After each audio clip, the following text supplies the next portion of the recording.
really don't. I really don't even know what happened. We've been having a lot of technical difficulties here lately. Last couple of weeks. Yeah, yeah. Yeah, like last week the chat wasn't coming up. Now he's having a problem getting on. You keep getting booted off. Like I think we need a different streaming service. I'm starting to go ahead. Yeah. I just a new streaming service will be great. And we got a couple Facts. people in the room Facts. right now. Okay, there go my boy John. All right. Were you able to figure it out? We can't hear you, John. Okay. I need to run out. I'll be back, y'all.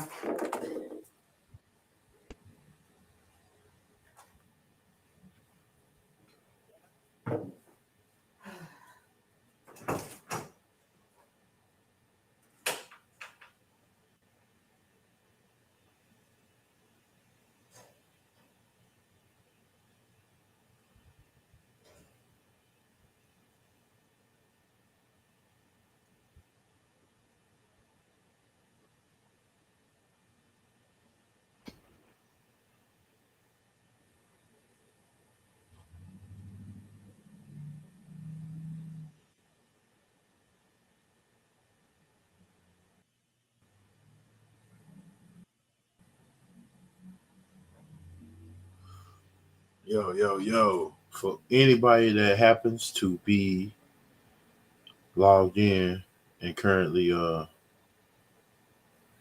viewing this, we're having small technical difficulties and we're trying to address them immediately. Please bear with us. Meantime, between time, tonight's topic is things that people don't want to talk about, and we're covering emotional intelligence. What's good, John? You all right over there? Uh-oh. Can you hear me? I can't hear you.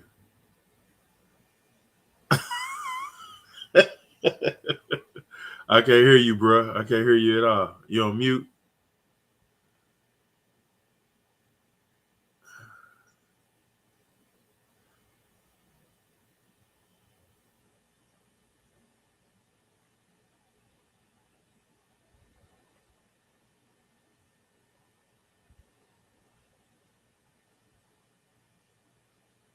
Nope, I can't hear you at all, bro. Oh, say something. Nope. This has been a hell. God level is John on mute. John is not on mute. He's not on mute at all. I think we're just gonna have to end up going to get a different streaming service because this ain't gonna work. Oh, and there go Diami. Diamin. I be saying his name. I be calling you Diami. I'm like, there go Diami. You know, It's I all mess a name up. I really do. All right, I'm plugged Interpubulos. up. All right. Um, now where did John go? Okay, there he go. Okay, it's starting to come together. It's 4 minutes in. I want to apologize for having everyone waiting. This evening I had a family matter to deal with, so I didn't get a chance to get home enough in time to get myself together. But I want to thank everyone for being so patient. I'm gonna go ahead and open it up for my brothers. This is God level things people don't want to talk about. Brought to you by God level. I am a nurse. I am a mother. I'm an entrepreneur, and also I have this podcast. John, you want to go ahead and represent yourself? We can't hear you. You freaking kidding me? Turn your mic on, John. Turn it on. Are you plugged in? Are you plugged in? All right. Well, King Newborn, you want to go ahead and represent yourself? Wow. Peace, peace, peace. This is King Newborn. This is King Newborn. Please follow me on all social media platforms. at Newborn Everything. And as always, I am. Peace, peace, peace. Diamond, you want to go ahead and represent yourself? Etepu, beloveds, Uncle Jasaneb. This is Ooh. Diamin, master of spiritual science, teacher of spiritual science, um, life coach, actually, even beyond life coach, uh, fitness trainer, nutritionist, all things human and divine. Mm, Peace. beautiful. Again, I want to apologize for the technical difficulties that we are having right now. It's looking like we're going to have to go ahead and get a new streaming platform. Restream is not meeting our needs at this moment. John is still having some technical difficulties right now. We cannot hear him, but we're going to go, and I really need to step away to get myself together. But we're going to go ahead and get started, even with my picture not being up there. Um, this week's topic is emotional intelligence.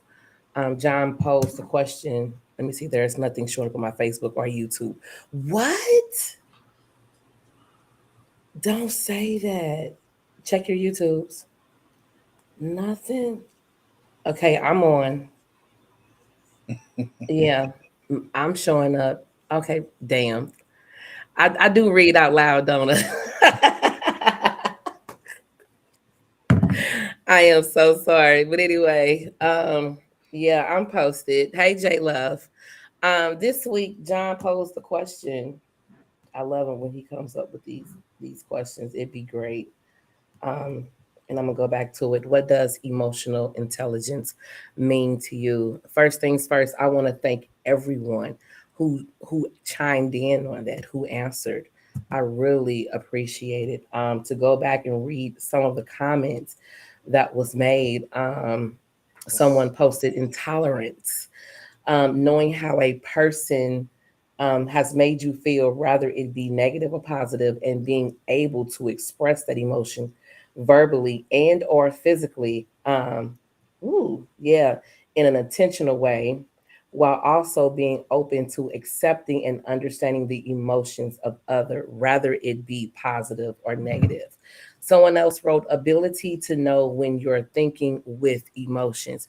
It's going to be very important for we're going to break, I need to break that down. Clarity and balance, knowledge of self, my ability to react and not react, the ability to receive and process information without responding or reacting based on feelings and emotion. And I want to say we have all done that. I know I have moved based off of emotions. Oh, yeah, thank you. You post the number. That'd be great. I would ask John to chime in on that, but we can't hear him. Diamond, you want to chime in on that? I was looking forward to learning from John today. On Yes. because what I found is that on the subject of emotional intelligence, um, it plays out differently on the platform of leadership and in people's personal lives. It plays out different when it comes to spiritual ascension, and Hmm. so um, there are different ways. And me, I like to. My mind is always focused on spiritual ascension, but Right. because of that, um, I also have to bring an understanding to myself about how people are viewing this from a level of personal growth, not necessarily spiritual growth, but just personal growth. And I just wanted to really sit back because I know John is real good with that because he's so Hmm. connected to Yeah. everybody, in that kind of way. And so I was really looking forward to that. And I just didn't want to be jumping the gun and and looking back. No. But do let me say this because uh, you said somebody had mentioned intolerance. Hmm. Emotional intelligence is intolerance. Is that what they were saying? Oh, John. Can you hear us now? Yeah, we can't hear you. We can't hear you. We cannot hear you. Last week the chat wasn't working. The week before people was getting booted off. Now John is having technical difficulties. We're really going to have to go ahead and move to a new streaming platform. I'm not happy with Restream right now, and my daughter is calling me. She knows it's 7 o'clock. And your John. Oh, I guess he can't hear me. But I was gonna say, I know he knows how to select his microphone and everything. Yeah, unplug your yeah. Sunday. Yeah. Hey, let me tell you something. It's been full of technical. I'm a technician at my community Yes. center, so And this is a good topic. You know what? It's so good. We're just gonna have to go ahead and make it a part two now, because you why?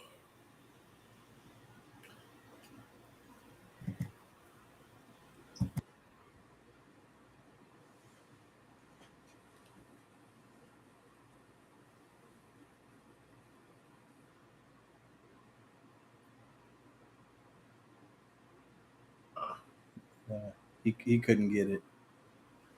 He's working with it. Yeah, he Um, couldn't. I have no idea what's going on. Yeah. So what I was saying though was when somebody had described emotional intelligence as intolerance. Mm-hmm. Well, that's vague. I would really love to know what they meant by that. I would really love Right. to understand where they're coming from with that, because um, I can't connect those two. So wherever that person's perspective is, I would love to hear that. Love to hear that perspective. Um, so Mm-hmm.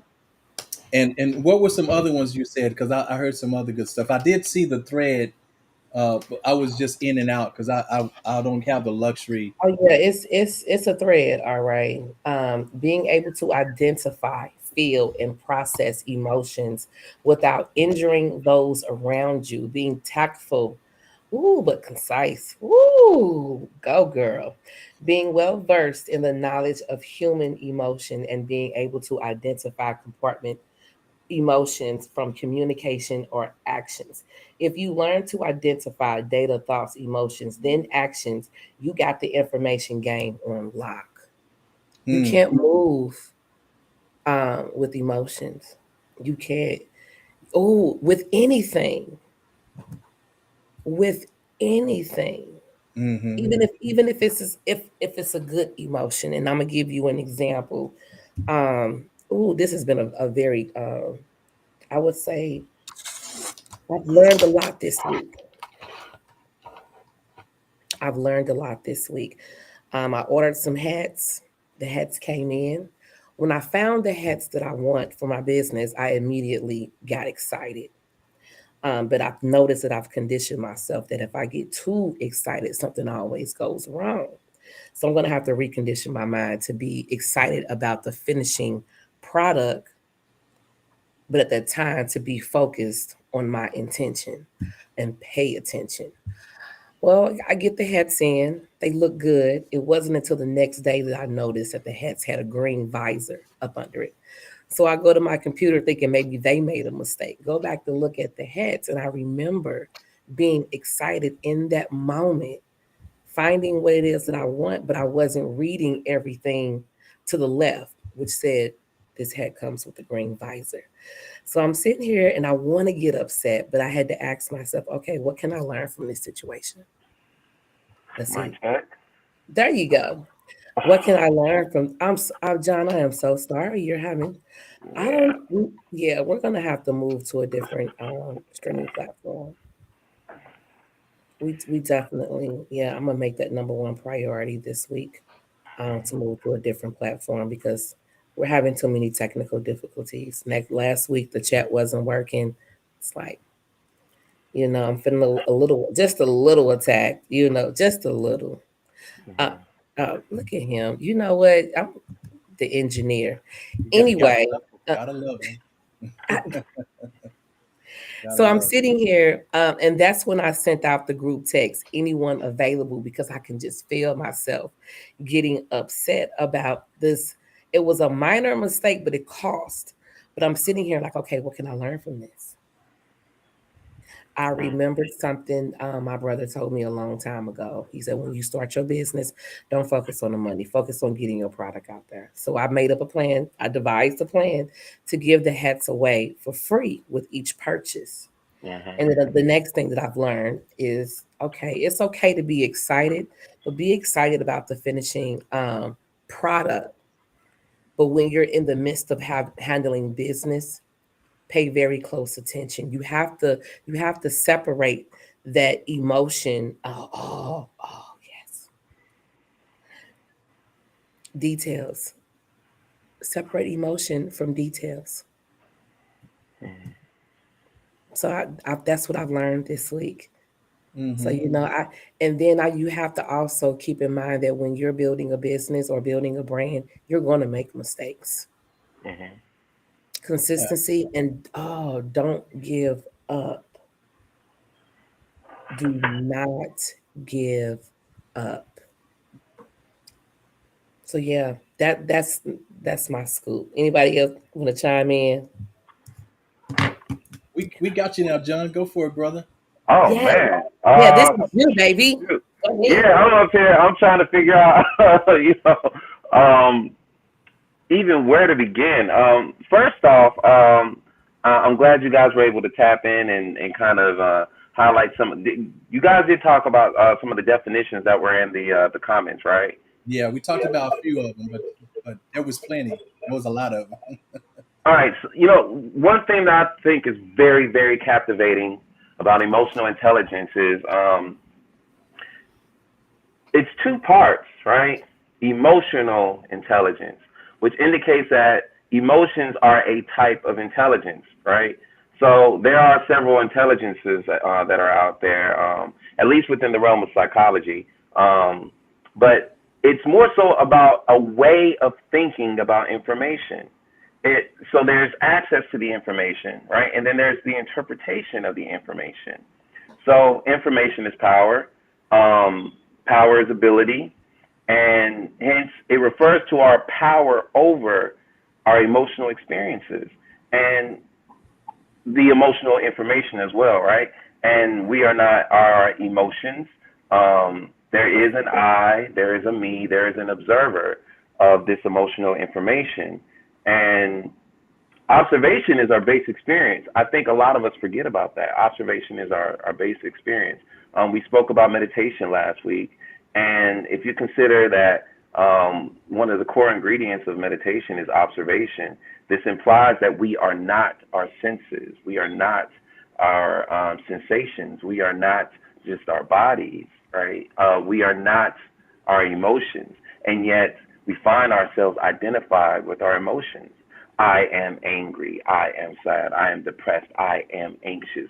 We're clinging on to this emotional information as if this is what we are, right? And then that's not the case. So we become like ruled over our emotions. Like whoever the observer is becomes the emotion by whether it be consciously or unconsciously, right? But you're connected to your emotions, assuming, right? You're connected to your emotions, but you are not your emotions. But in any case, I thought that was very fascinating, first coming across the concept. But the first element to emotional intelligence is self-awareness, right? Now, let me take a step back. Let me take a step back before we start, diving into, the grit of emotional intelligence. So it's the concept itself was popularized by Daniel Goleman, if I got his name right. So is it Daniel Goleman? Not sure. Yeah, it should be Daniel Goleman. He did that in the 90s. I believe the originator was a psychologist named Wayne Payne in the 80s. He had like a dissertation. They also talk about emotional intelligence as EQ as opposed to IQ. Now, the interesting thing about this is emotional intelligence can't really be measured, but they have psychometric tests.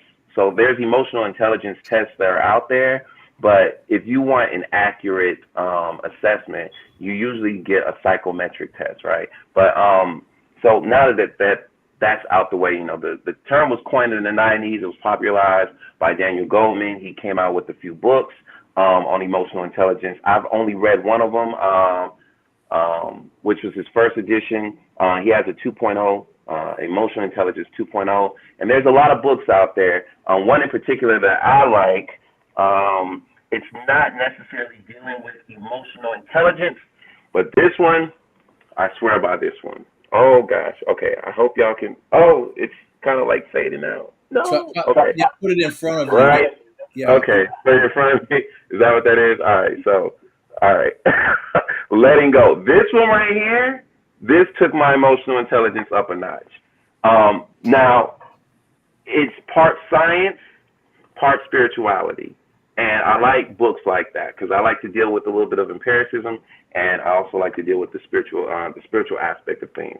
So he's an MD, he's a PhD. I actually got one of these books for God Level as a gift some years ago. Yeah, it was like some years ago. I got that as a gift for her. I got that for my queen. Who else? I've gotten this book for several people because it works, but it talks about emotions as a state of consciousness, right? And so this ties back into emotional intelligence. It really deals with the states of consciousness, right? So if we speak about this in terms of like what the elements are composed of, generally speaking, there's self-awareness, there's self-regulation, there's social skills, there's empathy, and then there's motivation. One of the commenters over the weekend, Jim, love Jim. Man has a crazy sense of humor, but he's also very, very smart. He pretty much highlighted an element that we don't really consider, and that's the ethical nature behind emotional intelligence. So while it's a goal in order to use the ability as it relates to our human experiences, there are those who use emotional intelligence for malicious intent, right? And like, I didn't really think about it from that level. Like, all right, this is an ability, you use it for good, but it's like, well, dang, you could use your kinesthetic intelligence for bad. You can use your rational, logical intelligence for bad. You could use any of your social intelligence for bad, right? So it's like, dang, all right, we still have to consider the character that employs emotional intelligence, right? So when we're talking about self-awareness being sort of like the basis of all this, this is about being aware of your emotional experience and being able to name it, identify it, being able to discern what it really is, and you're doing this non-judgmentally, might I add. But this is all in the sake of managing it. So therefore there's self-regulation, which means that you're not impulsive or hasty in your behaviors that are motivated or charged by your emotion. And it also implies that you can reduce the intensity of the emotion. And then there's the motivation, which, you know, gives you the drive towards, you know, connecting with others and navigating your environment. There's the empathy, which is the cornerstone of emotional intelligence. And what a lot of people don't understand about empathy, or actually, it's not that they don't understand, but we get confused, is empathy gives you access. But it's not the same as compassion. Compassion makes you move. Empathy gives you access to the emotional information. So it's not quite the same. And we emphasize having empathy with others, but empathy could also lead to emotional fatigue, right? So we got to be careful when we're pushing for empathy. And there's different types of empathy, right? And then there's the social skills, you know, something dealing with, you know, leadership, your ability to lead, your ability to connect with others. You know, these are all elements of emotional intelligence. Now, I'm going to be very clear here. I am not a master of emotional intelligence. I am just as fresh on the concept as a lot of people. especially given the time frame. Came out in the 90s, or popularized in the 90s, and then it starts getting a bit of a cultural foothold in the mid or the early 2010s. Right, I didn't hear about this until I went to college.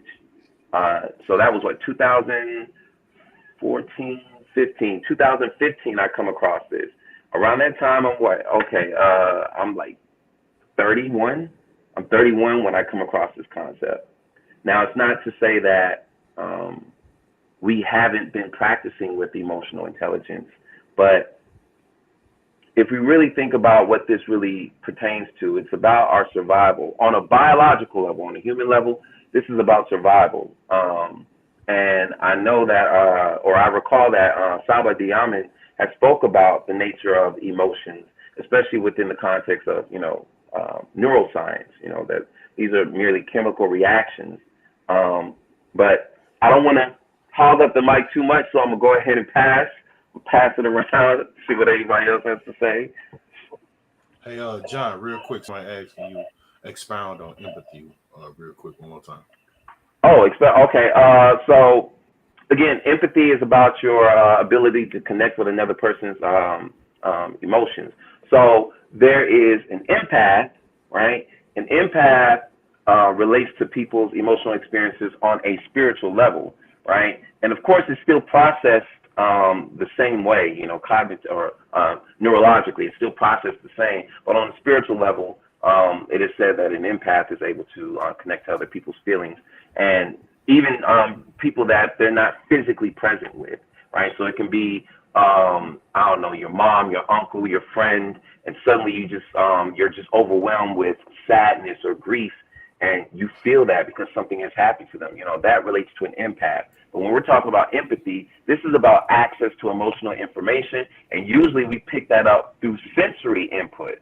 So what I'm saying here is, you're in front of somebody, you're looking at their facial expression, and you're able to read their facial expression, you're able to read their body language. You're reading them, hence you're getting access to the emotional information. You're saying, yo, what's going on behind the flesh? What's going on beneath this surface? What's going on with you? And that information gives you insight on the internal environment of the person that you're observing, and it allows you to resonate with them. So, all right, you're feeling anxious, or you look uncomfortable, or I can tell you're disgusted by that, or dang, I can tell you're very reserved and apprehensive, right? Empathy allows you to connect on a human level, connect on an emotional level, and level with them, right? So you're there with them, you're present with them when you're empathizing with somebody. Now, empathy doesn't have to just be emotional either. It could be psychological as well. So there's cognitive empathy. And when we say cognitive empathy, we're talking about perspective taking. So it's that whole saying of put myself in your shoes, right? What is it like to be this person at this moment or in that experience? If I'm giving you a poem and it's highly visual, it's highly sensory, you're able to put yourself in my shoes as I'm telling the story, right? So that's basically empathy. It gives you access to the emotional information, and that's what we're speaking about as it relates to emotional intelligence. That's what's up. That's That's this is John's show today. Oh, We're gonna no. go ahead and coin this John's show today. I got a confession. I just learned what emotional intelligence is. Mm-hmm. Oh, you mean Um, like today? like this week. Oh, okay, okay. Like I just learned. Okay, I thought I remember right there. When you grow, when children like myself grow up in a survival home, you're in survival mode all the time. Um, the only two strong emotions that I was exposed to was fight and love, fight and love, fight and love. That's it. They fight and they love and they fight and I'm just like that. That's it. So yeah, when people grow up in a home that is based in love, they've learned what emotional intelligence is a long time ago. Well, Mm. the thing about it is, the more I hear about this, the more it really sounds like behavioral management more so than emotional intelligence. Mm. Right. Is what it I really was just sounds like. gonna say that. Yeah. Yeah, it don't. You remember how I broke down what emotions are, and so we're Chemical really reaction. talking about, we're, Go we're ahead. we're talking about the outer expression that is influenced by emotions. Yeah. Okay, so we talk. So that outer expression is what we're talking about. Behavior. It becomes Okay. behavior. You know. So then it's about controlling your behavior. So control of action, which is a virtue that Hmm. we live by. But that itself, and if you want to control your outer expression, then you must control um, the the way that you are influenced by how you feel. And the thing about it is transcending those feelings, because, and this is why I was saying before that I wanted to, just hear perspective that John is bringing, because I have my idea of what emotions are, what emotional intelligence, and I say it cannot be that cannot be um, understood without talking about the chemical structure of emotion. Really, that's Hmm. the only way that emotions exist, is chemically, and it only exists in the body. And for those who don't understand that you are not your body, then those emotions become not just real, but it becomes a part of their identity. And so, and when it becomes part of their identity, then of course they're going to express whatever emotion that comes up. So that itself becomes the source of the quality of the relationships that they have. And that's with whoever, whether intimate or with other friends, family members, or what have you, right? So, in order to, if people think, like a lot of people will say, it's natural, it's so natural for us to get angry, like, and they make it like that's okay, like it's okay to get angry, it's okay to get to be fearful and things like this. And as I said before, that's like it's saying it's okay to get diabetes, it's okay to get have hypertension, it's okay to be susceptible to disease. That's saying that, that's weighing the same to me, because the thing about it is, the source of all of that truly is emotional responses, because it's stress on the organs. And we know this because those chemicals that are produced inside, starting at the hypothalamus in the brain, and then expressing through the endocrine system, that becomes the emotions. And if they are present in the body for too long, they actually start to debilitate the organ systems and their function. And so that itself means, and whatever comes after that is going to be disease. So that is the source of diabetes, hypertension, and so forth. That's the source of it all. So that means these emotions cannot be natural to us if they are going to throw us out of balance to the point of where we are diseased and it shortens our lives. We came here to thrive, not to not to be in that survival mode. But the thing about it is that how do you gain that balance to be healthy? How, so you're gonna have to be very proactive in managing your emotions so that you can manage your behavior. You see, and Yes. the thing about it is, it's really about transcending these emotions. But to me, emotional intelligence, and I think I did look at the whole layout, and I thought it was a well laid out um, um, thing, but it more so described behavior intelligence more so than emotional intelligence. That's what but that's just to me. That's what I saw when I looked at it. You Hmm. know, so anyway, so I just wanted to put that out there, because I'm listening to the responses that a lot of people gave, and it to me, that still it still kind of confirms that it's a behavioral thing.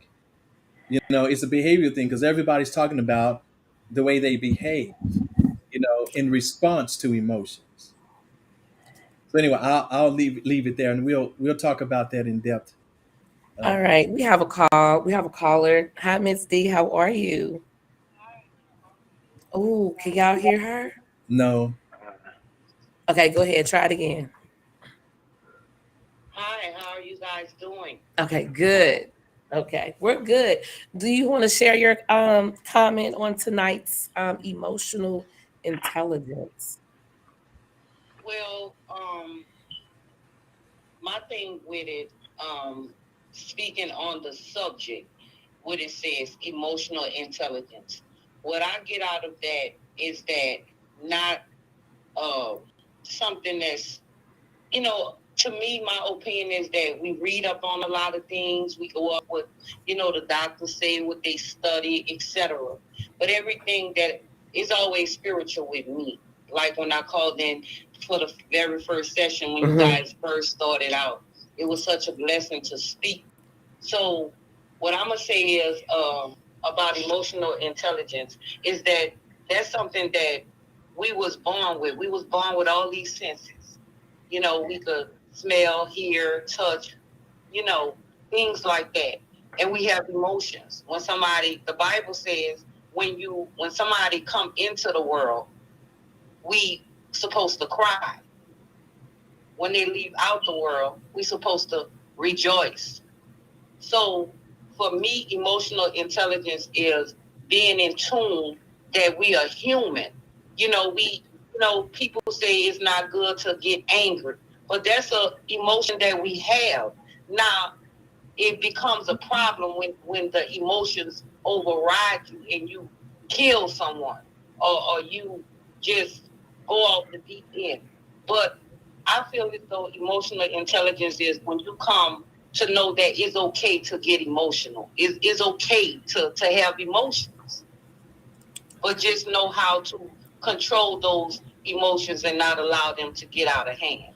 Because we are emotional beings. We human. We're not robots. When we speaking up on emotional intelligence, to me it sounds like we're talking about machines, computers. We human beings. So that's my outlook on emotional intelligence. I love it. I love it. All right. Thank Does you. anybody Yeah, thank you so much. I really Yes, appreciate it. thank you. All right, hon. Thank you for calling in.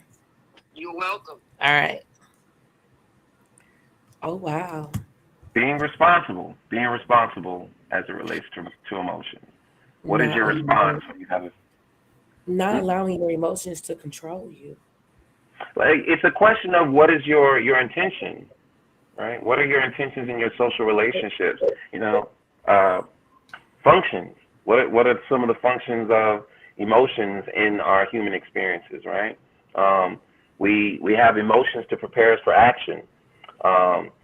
Anger calls us to restore justice. Fear calls us to protect ourselves. Surprise moves us to explore more. Sadness could prime us to call for help or to reintegrate into the community, into human experiences, right? You could feel sad when you feel disconnected or you experience a loss. So it could be a call to reintegrate. Emotions allow us to connect socially, right? So if we look at this from even just an evolutionary perspective, we're not the only organisms on this planet with emotions, right? The limbic system. The limbic system is said to govern, primarily at least, it governs a host of our emotions, right? So if you look at it, you're gonna look at other mammals. They experience emotions as well, but when they're experiencing emotions, it really ties into their survival, right? And of course, what Saba Diamond, he gave a course on this about the triune brain, right? We have the neocortex, we have the limbic system, we have the reptilian brain, right? So it's the neocortex that allows us to rule over our emotions. We don't have to be subjective to them. So it's, okay, I observe that I have this emotion, and I can decide if I'm conscious, right? If I'm conscious of this emotion and I don't identify with it, I'm not attached to it, I observe it for what it is, and I say, I can decide what I'm going to do with this emotion, right? And there's typically 3 ways, 4 ways, but it's like two of them are kind of one: suppression and repression, right? Then there's expression, and then there's like avoidance, right? So that's generally how we deal with our emotions. So it's a question of what is our intention when we have an emotional experience? What is the ultimate goal when you're having an emotional experience? Are we having emotions just to be having emotions? Or are we trying to be conscious in our relationships with each other, conscious in our interactions with life? Because emotions could also bring more meaning. They can add more meaning to your experiences. If I want to become a personal trainer, right? This is my idea of becoming a personal trainer. I should have a feeling about that, right? That feeling, if it's a positive feeling, it's going to influence me. It's going to push me, guide me to want to lean into that experience. But if I'm disgusted or apprehensive about being a personal trainer, I'm going to pull back. Same thing with dating. If I'm not having a pleasant time, if I'm not having a good time with this person, if I'm not feeling this person, Right. I'm having a negative experience about this, a negative emotion about this person, right? I don't know, anxious around this person. It's probably going to motivate me to pull back, right? So we have, there are functions for the emotion, and I think that's a critical component in all this is recognizing what is your intention when you're having this emotion, questioning it, just to figure out, am I responding appropriately? Am I exercising due responsibility with my emotions? That's it. I'm sorry. I've been listening and also reading some of the comments. Mm-hmm. I have no idea who this person is. Behavior management, controlling your behavior. Control the way you are influenced by how you feel. I don't know who this person is. Feel free to call in. Emotional responses. Yeah, that sound like they were saying exactly what I'm saying. Yeah. Yeah, yeah. Emotions can throw you out of Oh, that's balance. Ernestine. That's Ernestine. Okay, yeah, I see it on my page. Yeah, that's Ernestine. Okay, yeah. Be very proactive in managing your emotions. In your emotions and managing your behavior. Intelligence starts in the mind. Hold on, because I'm moving too fast. Then it's put into behavior. It is also a spiritual thing because part of the fruit of the spirit is self-control, temperance. It's not part of it. That's the absolute goal of Who the is spirit. this? I Hmm. love her.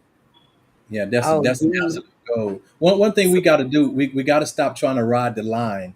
When I hear people trying to say that we are humans and Uh, that we are born with emotions and emotions we have to have them, you're trying to ride the line. Okay, look, either you're going to evolve or you're not. Okay, so Man, that's one or the other. You are, if you're comfortable with just being human, then that's fine. But that is not your nature. That's not your nature.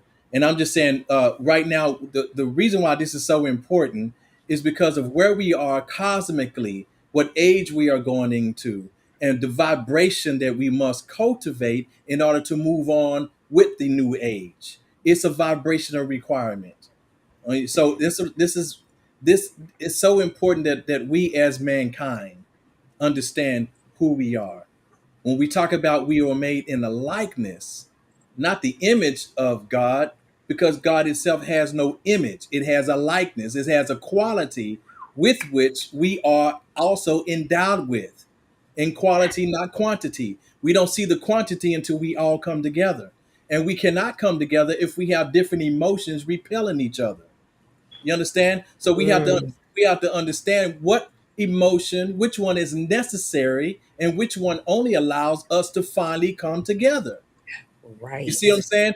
It's not anger, it's not hate. None of those are no good. The reason why we can subject ourselves to them is because man is endowed with freedom of choice. And that has to be in order for us to be the vehicles of God in the world. God cannot even enter into the world except through man. You must understand that. But you must match with God's vibration, and it's only through one expression, and that is love. It's not through hate. It is not through anger. It's not through fear. It's not through sadness and worry. I'm just saying, understand this. That's God's energy is your nature. Ooh, And all yeah. these other negative emotions are opposed to that nature. Okay, so I just want y'all to understand that I'm almost dying hearing hearing some of this. I'm almost dying because and it's not your fault. It's the fault of the world and how society has conditioned us to remain in our human nature. And that the human part of us, that is the physical part of our beingness. Remember, I explained before that the word human is composed of humus, man. Humus Mm, means earthly. That's the physical, earthly part of our being. All right. Aside from that, there is a divineness within that dwells within that. The human is the body, it is the vessel. It is not that which dwells within. That which answers for I am is not the body. That is not human. It transcends humanity. It was here before the first body was created, before there was a physiological plan for a human body. The I am existed, and that was you. So this is what this is what just what we must understand, because if we don't, we're going to continue to suffer in life. We're going to continue to ruin relationships. We're going to continue to see war and all this other stuff we don't like. And remember that you play a part in that. yeah. So as long as you harbor your negative emotions, just understand that's the part you play in. So when Mm, you wake up tomorrow, you've done nothing to contribute to a better world. wow. So I'm gonna leave it right there. But I No. just had to get that off my chest. Oh yeah, firmly and aggressively at times. I heard it, honey. I was like, "Ooh, this hit a nerve, just a little one." Newborn, you have anything you want to add to the subject, to the conversation? Because you just sitting back there observing. I already know.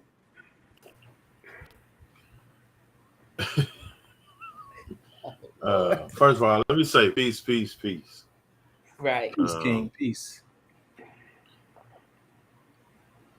I want to say thank you for Brother Diamond, Master John Skywalker, and God Level, um, for breaking it down from their standpoint and research. Of course, I always am given a opportunity to chime in uh, on the subject matters that we have. And this one right here, it hit home to me as well. Yeah. This is something that I constantly enforce. My sister can acknowledge this since she's on a physical plane. I enforce this heavily when it comes to dealing with the emotions that come from women. And it's not a disrespect, it's not a shot. It's just saying that, being a male, we can tend to be emotionless because we haven't been taught emotional intelligence. Mm, So this was something that I tend to practice to try to listen with an attentive ear, so that way I won't miss the details of particular things that are actually being said, not from the standpoint or the eyesight of myself, but from the standpoint and the eyesight from my sister. And that's key and important. I also want to point out, dealing with emotional intelligence. I'm gonna do a little spin, but I'm gonna piggyback off John Walker and Brother Diamond. Um, Dealing with emotional intelligence is not negative nor positive, period. And to be clear, this is something that is taught from birth. This is something that you don't know nothing about. That's true. This is Facts. something that you don't know nothing about. All of these words that we are using, you don't know nothing about, but yet you are experiencing a human experience. From birth all the way up to you 12, which at 12 you're considered to be a grown adult. Most people don't understand that, but hey, this is true. During this time frame, everything that you experience as an adult, you've been taught as a child.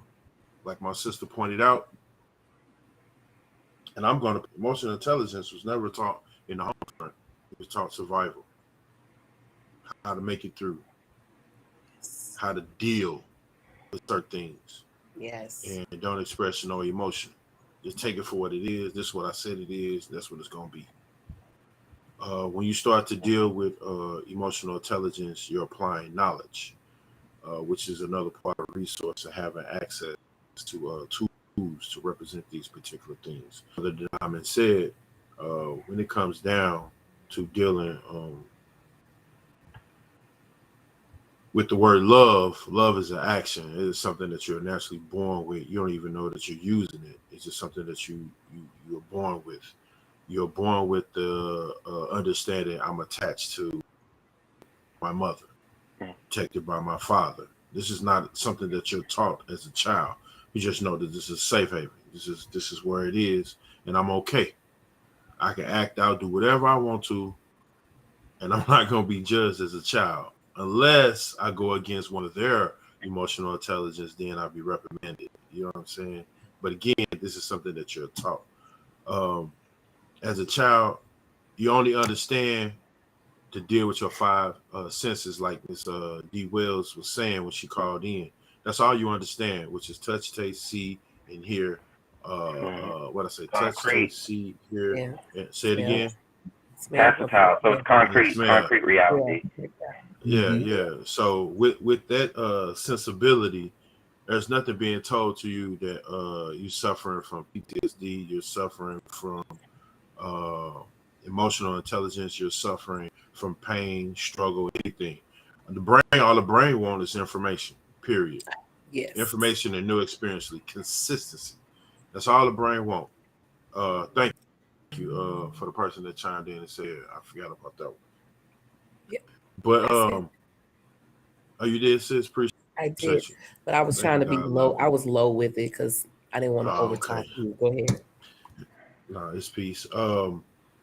But through all these sensories, you're taught, like, don't do this, don't do that. You can't do this, you can't do that. You can't like this, you can't like that. You can't interact with this, but you can't interact with that. Then now you start putting terms and conditions with these words that associate to emotional intelligence.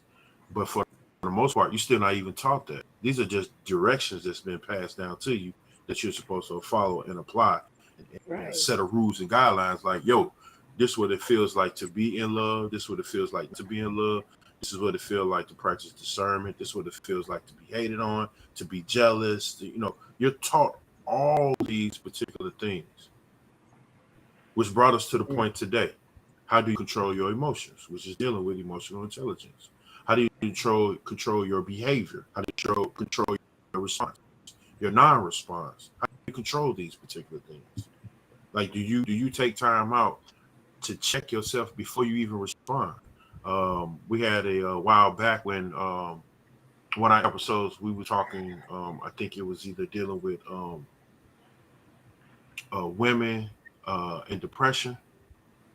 I think that's what we was dealing with. But anyway, the point I'm trying to get to is that when you allow yourself to react emotionally before you take the time out to digest what has actually happened, like all the details, the complete narrative, not just the section that you found to be most arousing to you, to where you flip out, or like the comment just said, be slow to anger and slow to speak.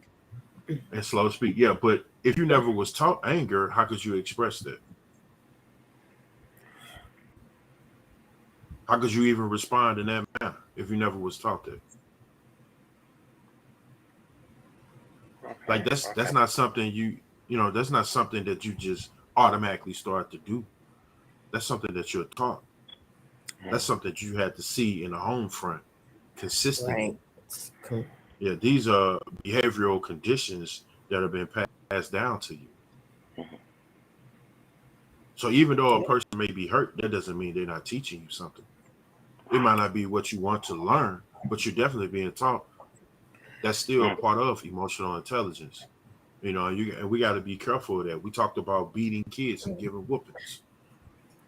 Hold on one second. This is things we don't want to talk about. This is God level. Who do I have on the line right now? Oh, wait a minute. I'm sorry. Carlos. Peace. Okay. Yeah, peace to the king. Peace, brother. How you doing this evening? But I want to say something real quick to Carlos A. Brown. I hope he can hear me. Carlos A. Brown. You know what I'm saying? We can't say Carlos A. Brown no more. We gotta throw that sir on us, sir.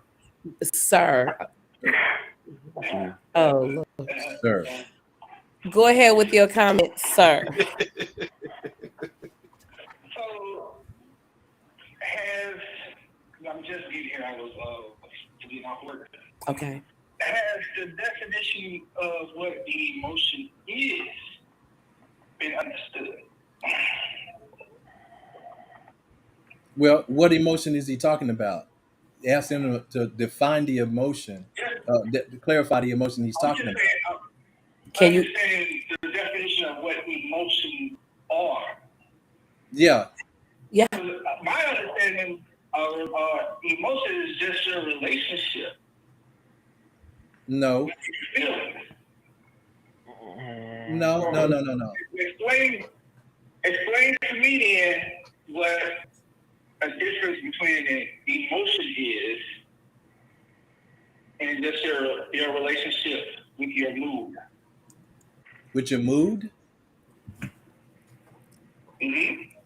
Yeah. Okay, so you're talking about one thing that merges into another. Emotions can determine your mood. You see, they are precursor to mood. Yeah. So it all depends on the emotion. Emotions are vibrational qualities.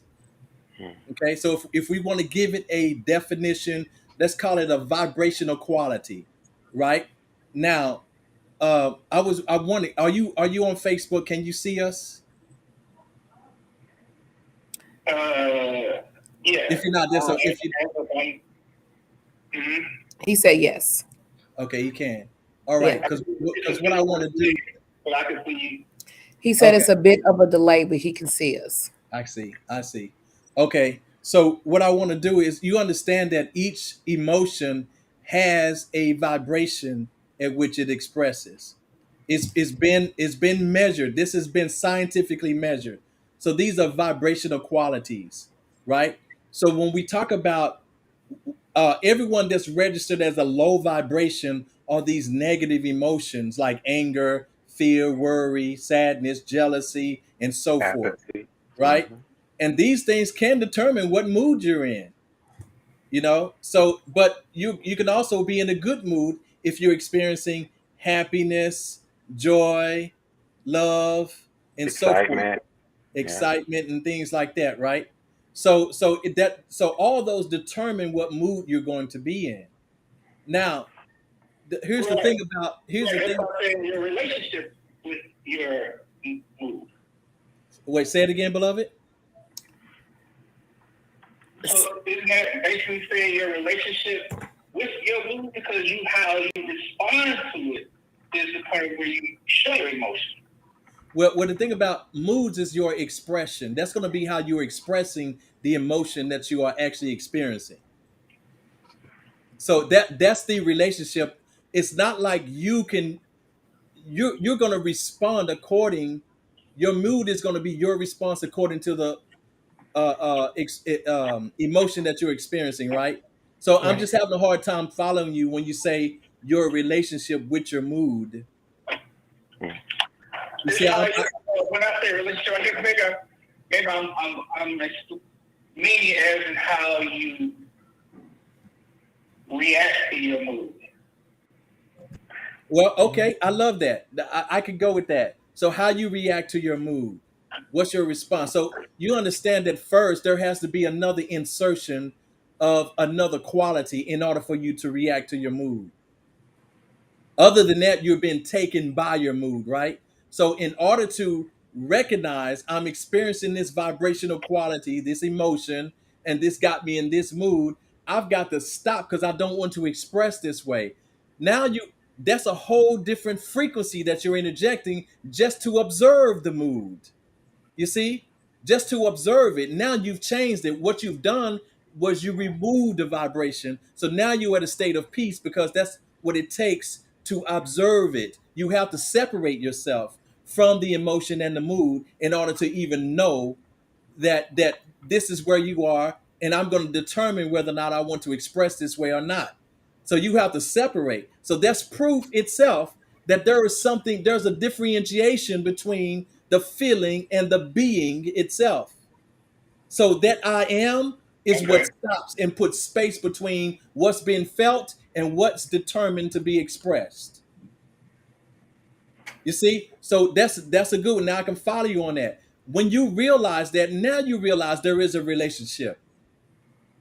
There is a relationship. But you have to know, you have to separate. You cannot identify with the vibration itself, with the emotional vibration, because you're going to automatically go into that mood, and now everybody's got to deal with your mood because you don't know that ain't you. You completely identifying with it. All right. Does that make sense? I'm following you. I'm following you. Okay. Okay. I appreciate it. Before I go, peace. Peace. Peace to you, beloved. Peace, bro. Oh my God. Sir Thank you for Brown. calling in, sir. Yeah, Can I just say Mr. Brown? Sir Can I just Brown. call him That's Mr. fine. Mr. Brown is fine. No Sir need. Brown. My brother said I have to say sir, Mr. Brown. Sir Brown. Thank you for calling in, Sir Brown. I really appreciate it. Did you have anything else you want to add?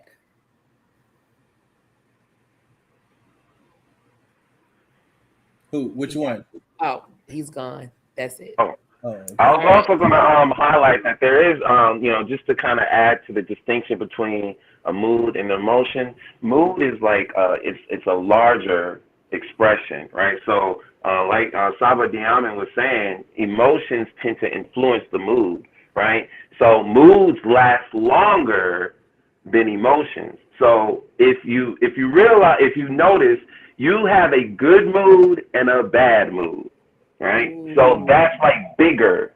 So you could have a medley of emotions influencing a good mood. Therefore, that's the climate, right? That's the climate. The overall climate is, oh, John is in a good mood. There's no specific emotion. It's hard for you to identify it. And you won't see it so much in my facial expression. So with emotions, there's usually like specific expressions.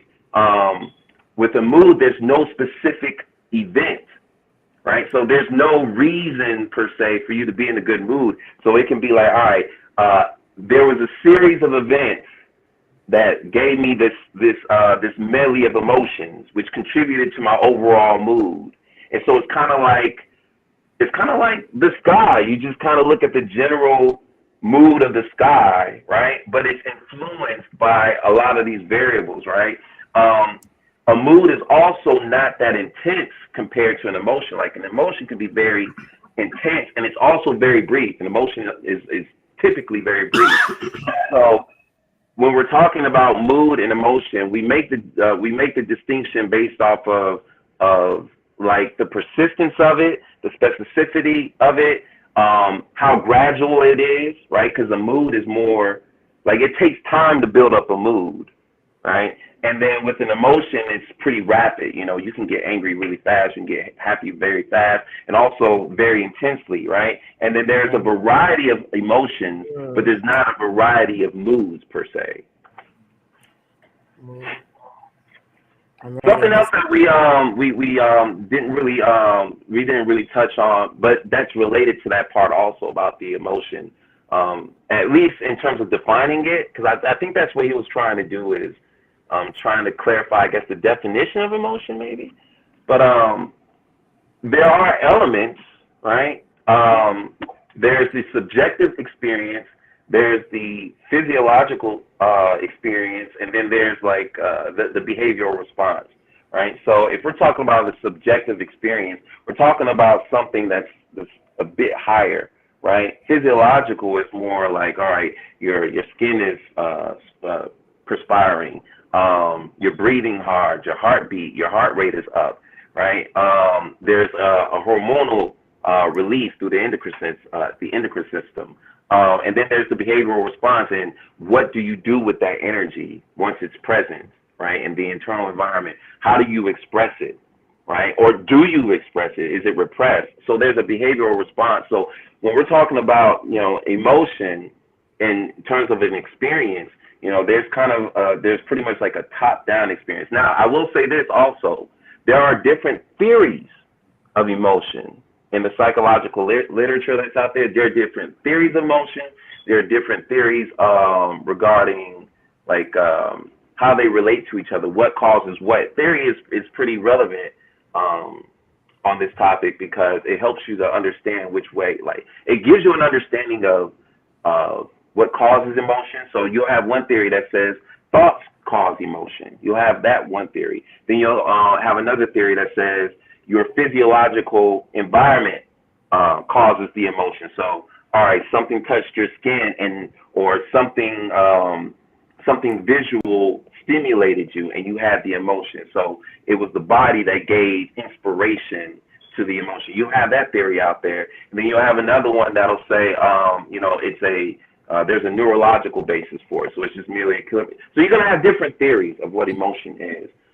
So it's not necessarily about right or wrong, but it's just more so about understanding or having access to the framework that's going to give you understanding of what emotions are, what role they play, and then what to do about them. Mm-hmm. I think that's what it really comes down to is when we have these emotional experiences, what do we do? How does it play into our relationships and our ability to connect with each other? And in the meaning of our daily experiences, to say you have a family, for example, I have a family. What does that mean? I have a concept. I have an intellectual concept of what that means. But an intellectual concept kind of makes it dry. So I know I have a family. But if I don't have a feeling about that, how is that going to change my interactions with my family? How is that going to influence the way that I treat my family if it's just an intellectual concept? Shooting a gun is an intellectual concept too, right?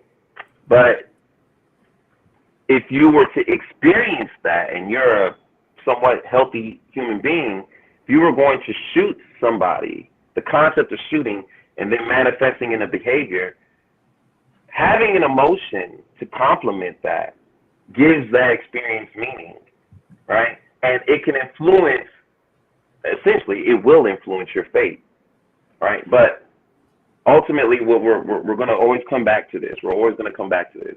How are you navigating your emotions in terms of, accessing them, reading them? And how do you use your emotions to create the life that you desire?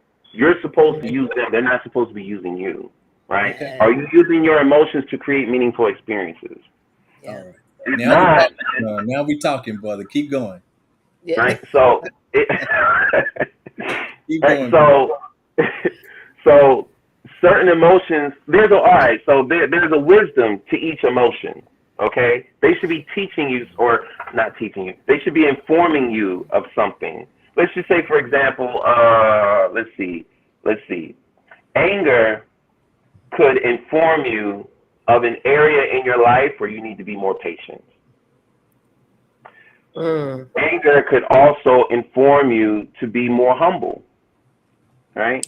Or let's just take happiness, right? Happiness can drive you towards the things that are pleasurable. It can drive you towards the things that help you to realize who you truly are, right? Pleasant experiences.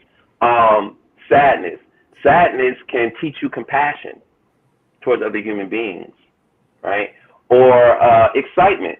Excitement can teach you or show you, inform you to be more adventurous, to explore more and not be stuck in a shell, right? Each emotion has a certain wisdom. The information is there. That's why I say emotional information, because it's more so of, all right, I see what is going on here, right? Not as I'm identifying with the emotional experience, but more so as a participant in it. So I could look through my reality, or I could look at my reality through the lens of anger or the lens of disappointment. That's going to color my human experience. That's going to color my relationship. But is that what I truly desire? Is that what I want? Do I want to look at this person with fear and angst? Do I want to look at this person with anger? Do I want to look at this person with disappointment? Do I want to look at this person with regret? What is my intention with this emotion? What am I trying to accomplish? The information, which is emotional, is giving me feedback about this experience. And so I have to be conscious. I have to be conscious about that information, interpret it properly, and then respond. Hence the responsibility. I'm responding to my environment, both internal and external. Mm-hmm. I'm responding with an intent for something. It's like, what's your overall goal? I have a relationship with my son. What are my goals as it pertains to that relationship? As I said before, in this experience, in this vibration, it's about survival, but we're trying to get to thriving. We're trying to thrive, right? But this was something inherited from an evolutionary perspective, right? We inherited in this body these organs, and these are all instruments for us to create these experiences. So you have to be aware that, all right, hey, I have these emotions, but what are they? What is each emotion? How do I know that I'm having these emotions? You got to clarify that within yourself so that you can also recognize it in another person, which will empower you to respond to them appropriately. Now, these emotions are processed neurologically. There are people that have damaged amygdalas, for example. That's like a organ in the limbic system, right? And if you have a damaged amygdala, oh my gosh, I'm messing that up. If you have a damaged amygdala, you don't feel fear.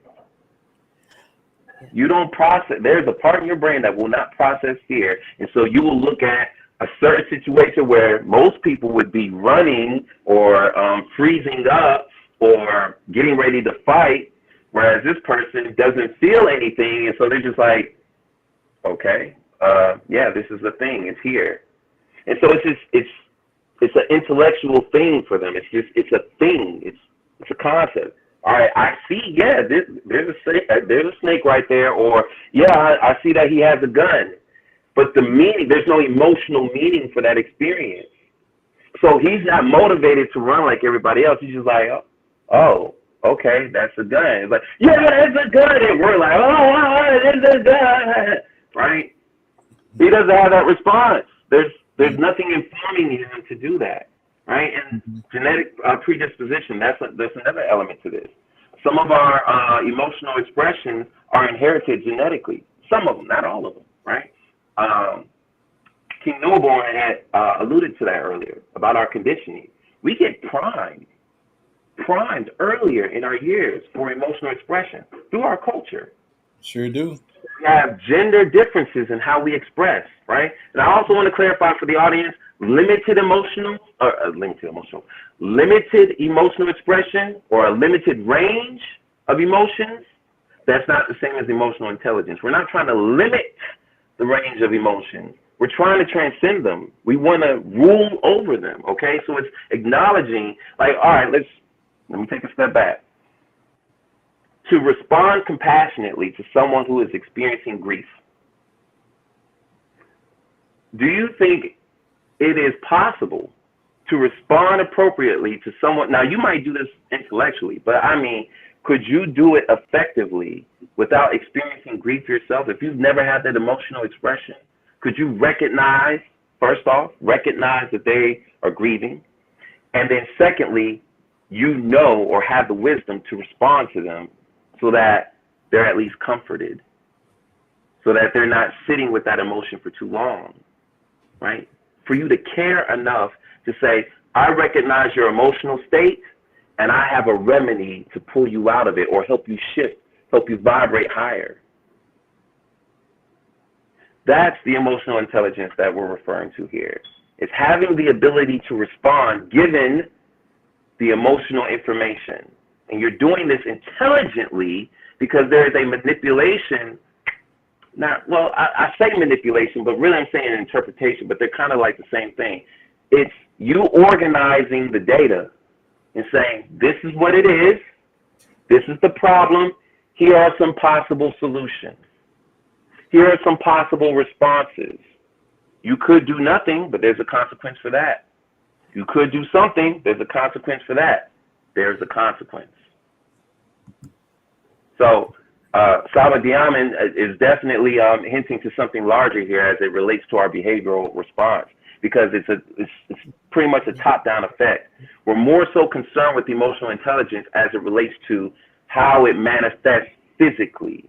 What are we seeing on the physical plane when it comes to our emotions? Mm-hmm. Ooh. Very good. One thing that you hit on a lot there, Master. Yeah, he did. You hit on a lot there, and all of what you said, I highly appreciate, because and again, this is why I wanted to listen to you tonight, because of the multifacetedness that you bring, that you reveal in this particular thing, and I love that. I was actually going to say, can we talk about emotions as a tool for manifestation? Woo! And you pretty much hit on that. You hit a great deal on that. He did. It should But be. I Go want ahead. to bring it home and just make it precise. I don't have much to say because Master Skyrocket said it all, right? So the thing is that this is why we have. If you want to know why we have emotions for manifestation. It's a tool for manifestation. It should always follow conscious awareness. It should never precede it. And the problem is when emotions precede conscious awareness, because it's within conscious awareness that we form our intentions. And if we form our intentions according to the emotional quality, then what manifests after is going to be something we don't want. You see? So now, if we set our intentions prior to the emotions, so this is why it's always important to keep your spirit at peace, because number one, emotions drops your IQ. Okay, it drops your IQ, and so when your spirit is at peace, now you can think clearly, and that's no matter in what situation. Now you can think clearly. Now you understand. You're going to set your intention as to the outcome of that situation that you want, right? The outcome that's desired. And if you're truly dealing in the realm of light, the outcome is going to be a balanced outcome, right? So then, once you decide what it is that how you want the outcome to happen, now you infuse a positive emotion, and it's going to be somewhere in the realms of joy, because you're going to be enjoying that outcome, right? So it's going to be somewhere around a realms of happiness, being happy that this and there. That's way more powerful. Let me give you an example of a cartoon that we've seen, Monsters Inc. Okay, I'm about to give myself away because I still do watch cartoons, but it's a lot of gems in those cartoons. So remember that cartoon Monsters Inc., where you have Mike and Sully, these two monsters in the monster world, who, and their job, when they clock in, their job is to go and scare kids. So they open up these portals, and the portals open up to underneath the kids' beds or in their closets, and they scare the kids, and they collect their fear, the screams, the vibration from their fear, to take it back to their world, to power their world, right? This is how they get the electricity or the power to light stuff up in their world, right? By collecting the screams of kids. But by the end of this movie, because one of the girls followed the monsters back to their world, and there was it was a code. I can't remember it was a code number. It was a funny one, but anyway, but by the time what they start caring about this little girl. But what they found was when they made her laugh one time, they got 10,000 times the more energy from the laugh than they did the scream. Okay. So now they have to change the frequency. What this cartoon is letting you know is that there is much more frequency, much more powerful vibration in joy and in happiness and having this good experience than it is having a negative experience. You see, so they understood this. They understood the point of moving towards this positive emotional expression, and how that manifests a whole lot better and more precisely than the negative emotional expression. All right, you see what I'm saying? So once we understand what it is that we want to manifest, you have to form your emotion. Emotions are absolutely necessary. Nothing takes form without that energy expression, without that energetic expression. That itself is what invokes. That's our communication with spirit or the life force that manifests things. All right. So it's going to manifest according to the quality of vibration you give it. So no matter what, if you come with anger, it's going to manifest more stuff that you get angry about. This is how we set these cycles up for ourselves. So this is why I say you're going to have to understand that emotions are tools. This itself, that's the crux and the objective of emotional intelligence. That is the objective of it all, is to understand the tool and how to use those tools for your successful and precise and constant manifestation. I'll stop it there. Go ahead, God level. This is why I stopped myself Tuesday, because I'm Mm. sitting in front of my computer. I want to get. I can feel myself getting upset, and I had to stop myself. Like, wait a minute, hold on. What is this teaching me? What am I to learn right now? Yeah, and then that's when I reached out and I ended up talking to John, and I had to have a conversation with myself. Like I can't get upset. I can't allow this emotion to overrun me right now. I can't. Jeremy the fighter, thank you. So yeah, I had to stop myself. And you're right, when you have to be in a peaceful mood, that is your basis for manifesting, and then using that happiness, that joy to manifest. And you have to do so with intention. That part. That's my little take. That you got to do it with intention.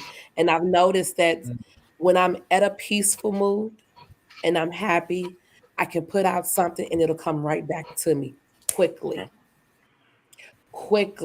So when I felt myself getting upset, I stopped immediately. And it's not going to help you. It's not. It's not going to help you move forward. Learn from that moment and move forward. Learn from it, move forward. That's it. That's it. That's all you're supposed to do. That's it. That's So, it. yeah. Well spoken, Queen. Well spoken. I want to add to what Galo just said peace, and then also Sabe Deamen. He spoke on the word peace. I think we all can agree the highest level of consciousness is love, because it's what connects us all together. It's what connects us all together. We talked about this before on the podcast. I always say peace. I say peace a lot. Beginning, middle, closing, it don't matter. I say peace. That's because as well intellectually illustrated by Master Skywalker when he said, and then also Sabe Deamen, when you broke down that emotion sets the mood. Yeah. So when I enter into a conversation and I say peace, peace, peace, I'm trying to set the mood from the get-go. So whatever mood you was in, I hope I disturb it to the point to create a different mood, with the intent that, hey, at the end of this conversation, I don't want nothing but peace from you anyway. I say. That's it. And that's very important. Also, I want to point out today is 31st. That's 3-1. That's understanding knowledge, bring it back to culture, and basically we just broke that all the way down today in many forms, dealing with emotional intelligence.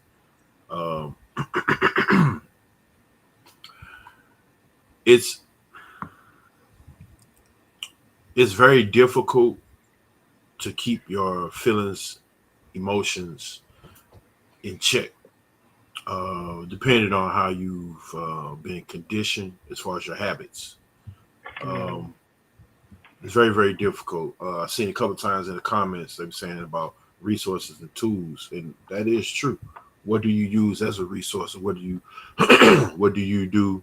What do you use as a tool to constantly remind you of a certain ritualistic practice that you do on a day-to-day basis. Like I said, today is 31. Being born a culture. Culture is your way of life.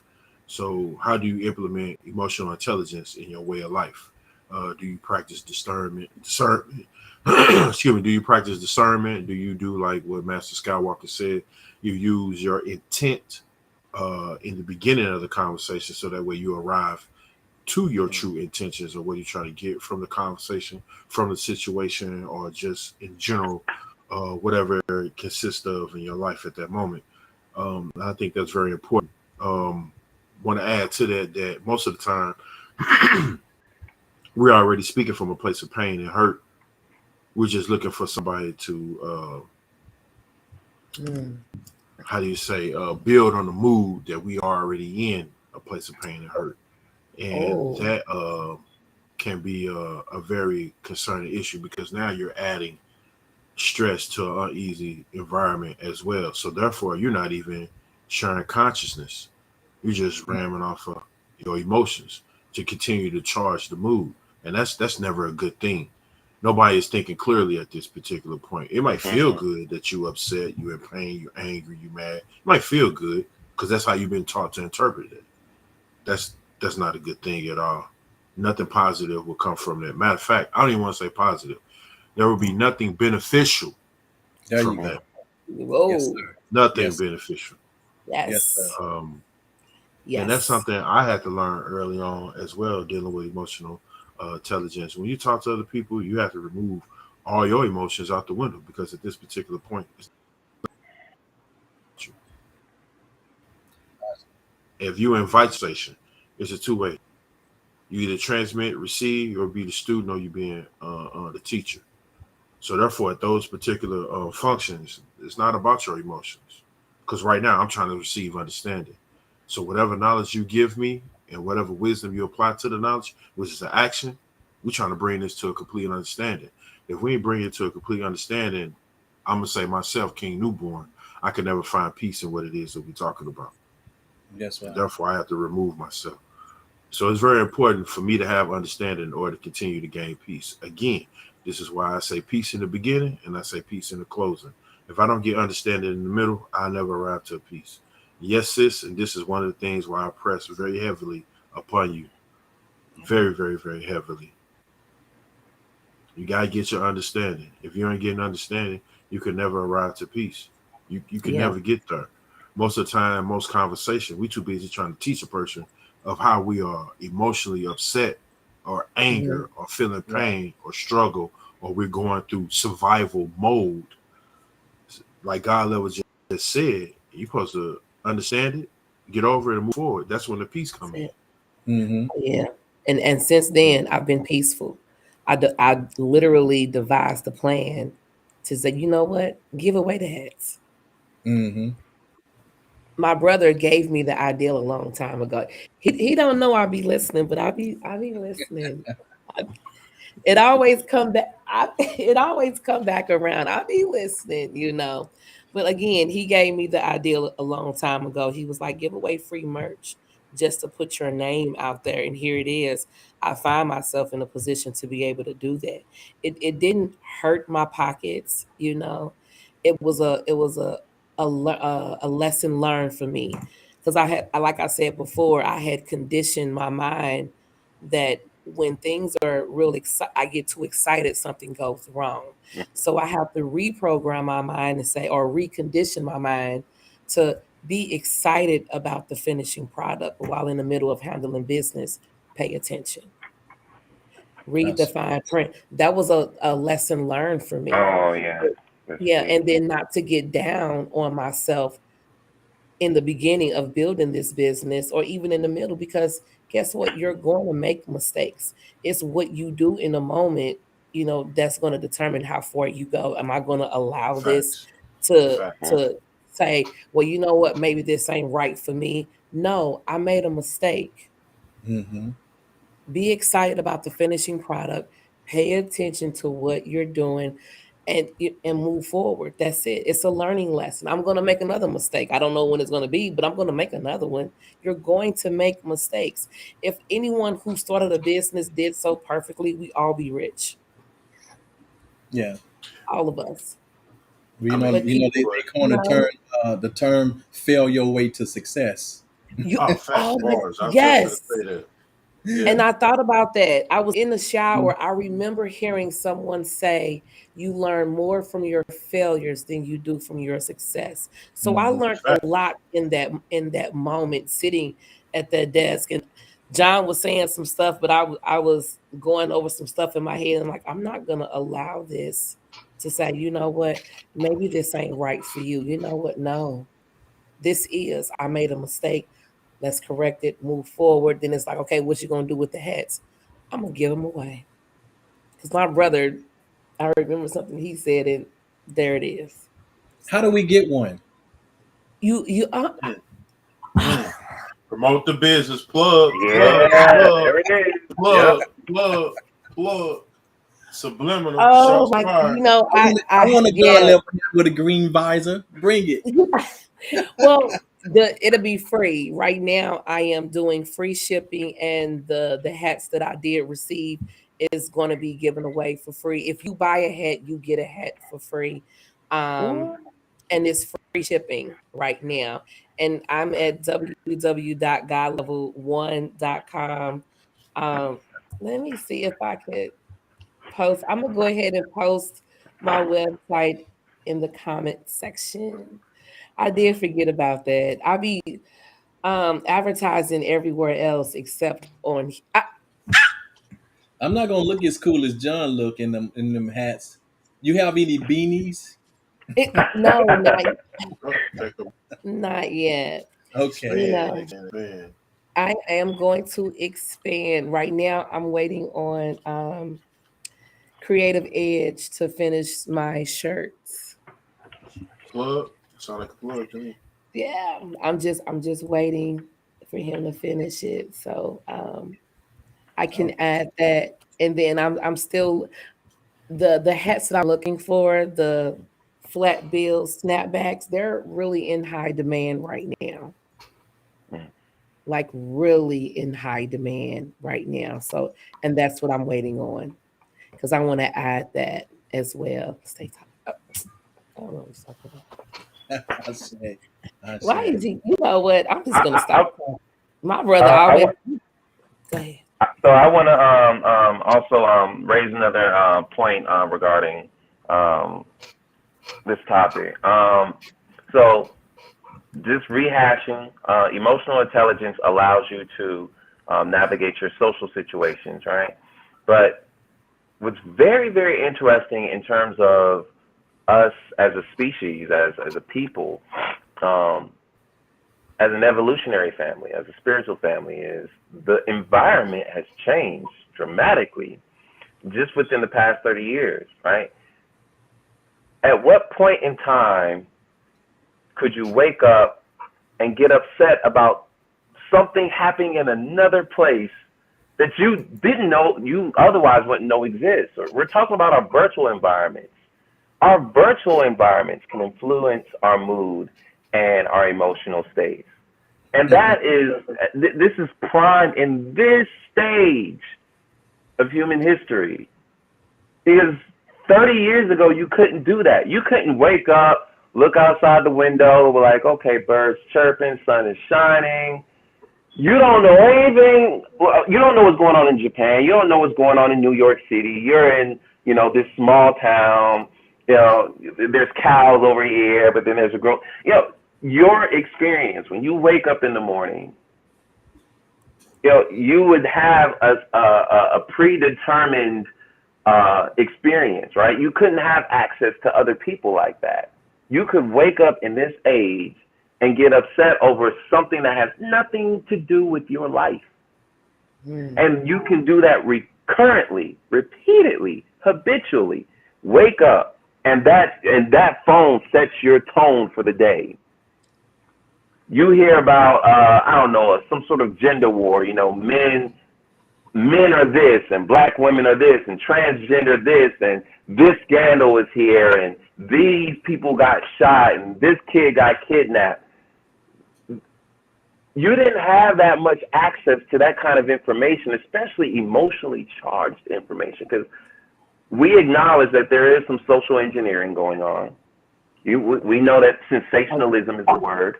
That is a word, right? That is a concept. Right. You didn't have that 30 years ago. And so now emotional intelligence becomes very pertinent for you to survive also because of the virtual environment. Something that you carry around in order to, more conveniently and more effectively, manage your life. This phone is a tool, right? And the information that it gives us access to is also tools. And yet at the same time, having too much access to emotionally charged information could also be damaging to your health, your wellness, your well-being, your mental health. And then how does that influence your other relationships? You got a girlfriend that's upset because she's seen a TikTok and she looking at you like you have something to do with the TikTok. But it just happens to apply. It happens to just fit. You couldn't do that 30 years ago.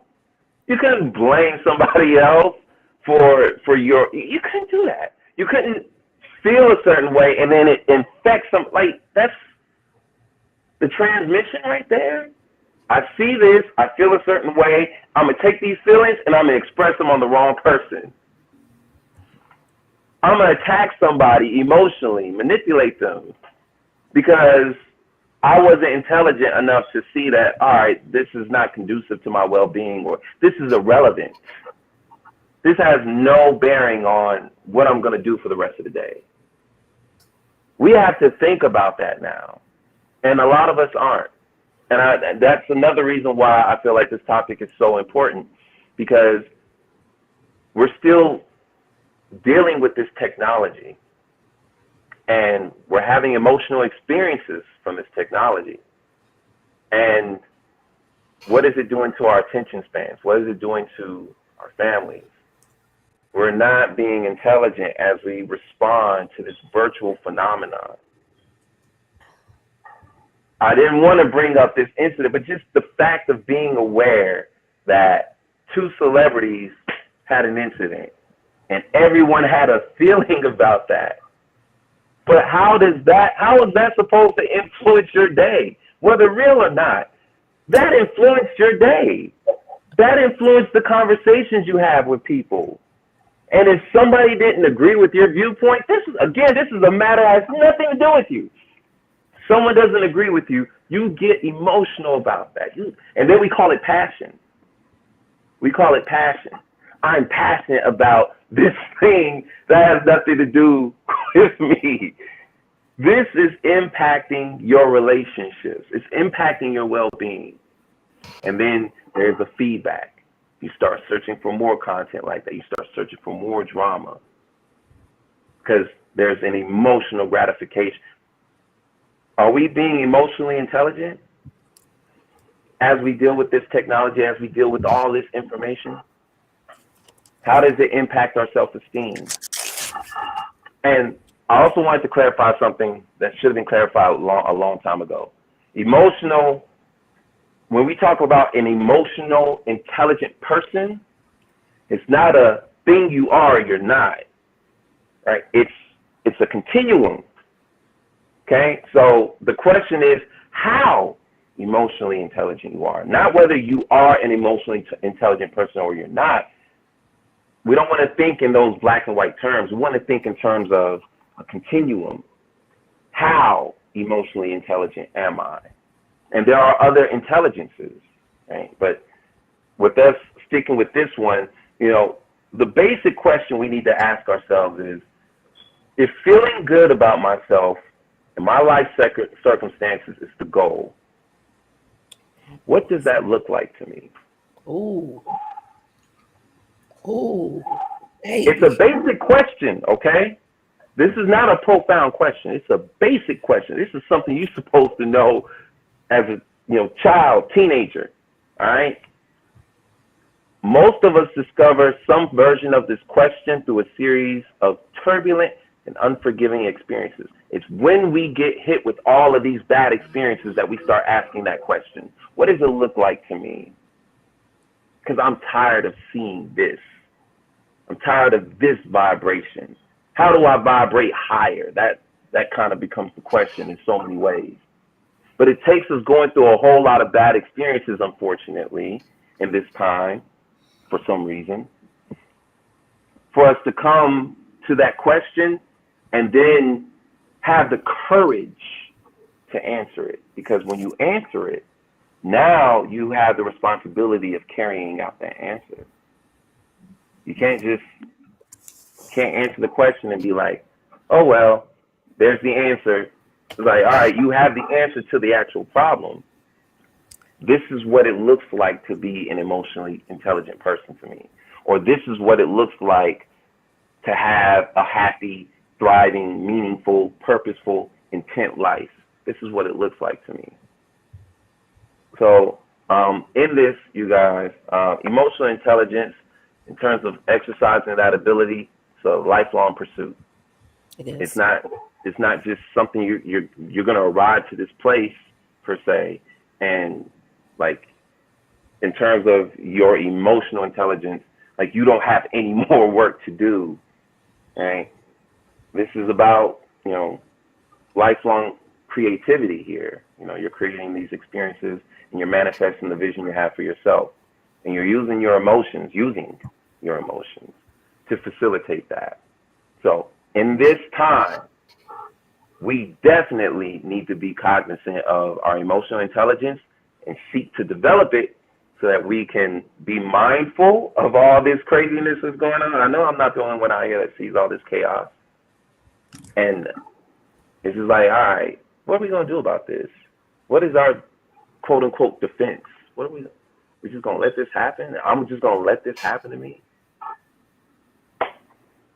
Right. Yeah. So anybody else want to? No, we can hit some pointers on what we've learned tonight. Mm-hmm. Take a step back before you move off an emotion. Take a step back. Pause.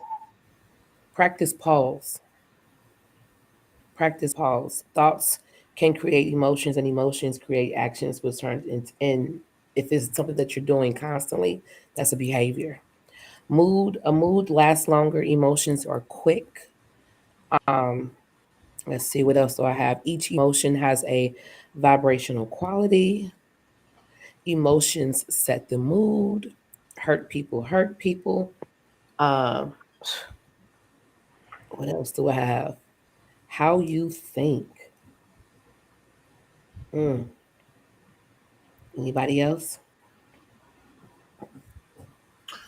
I just want to say, I know we're talking about emotional intelligence, but for any and everybody that's listening to what's being said across this panel, please understand that we're trying to invoke a change. That's very important. We're not trying to perpetuate the ongoing crisis that we have right now within our community, which is a misunderstanding. We're trying to bring our community together to rely upon each other for love and peace. The purpose of this platform is to, like God Level always say, things that people don't want to talk about. And this is something that is not talked about in the home front, emotional intelligence.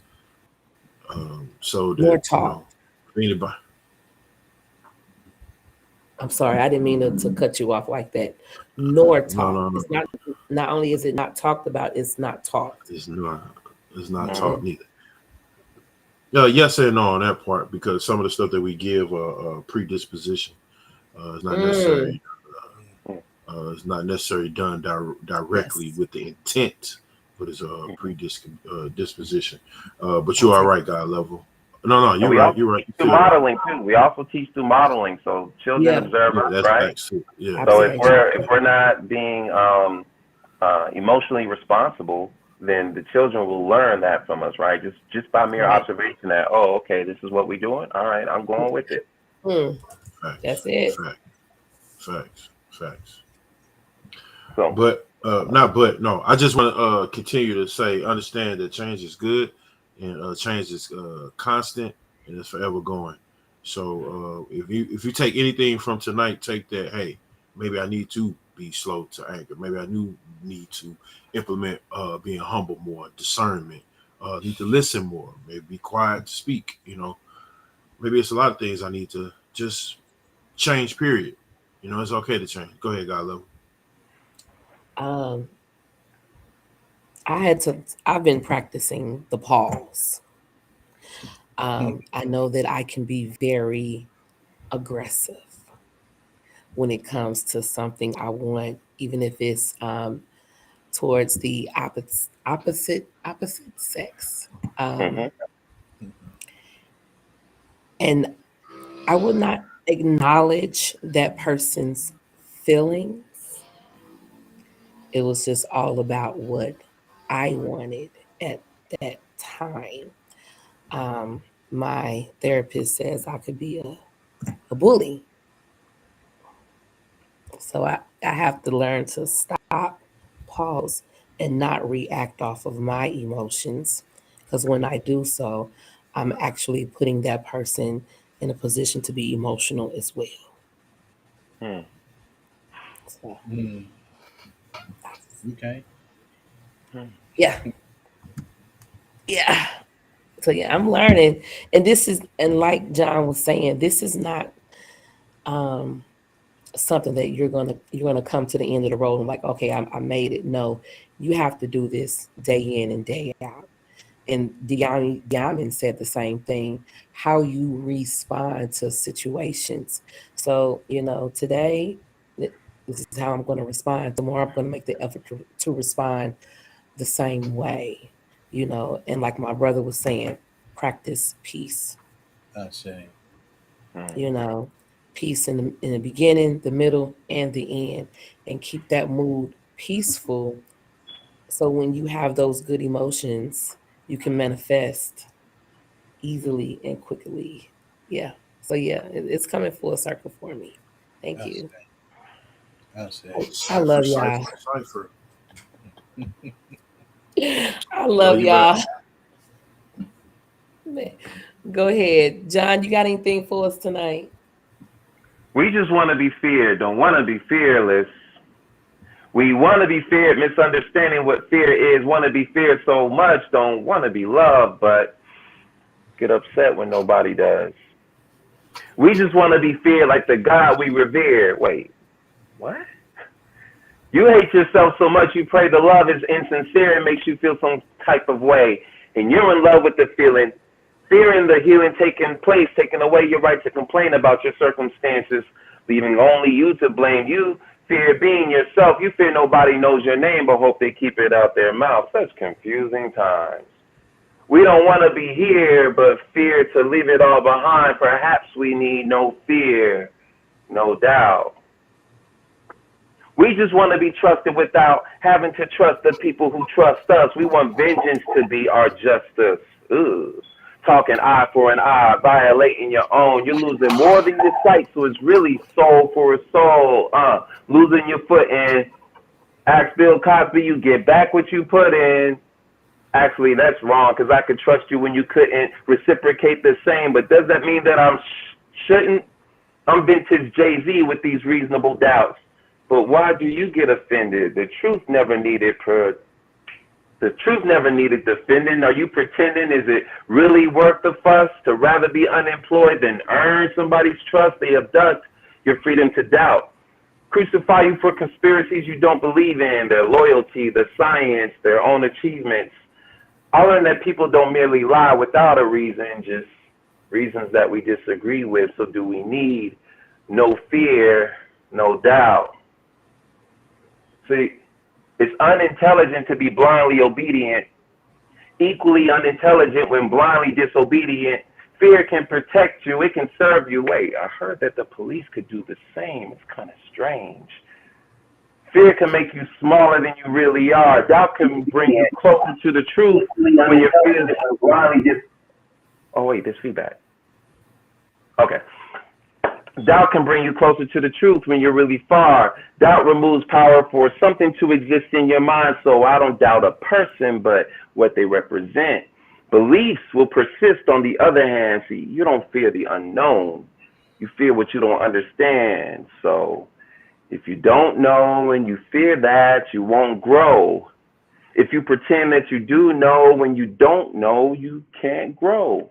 So I got two questions to think about. Do I know fear? Do I know doubt? I hope you know fear, no doubt. Salute.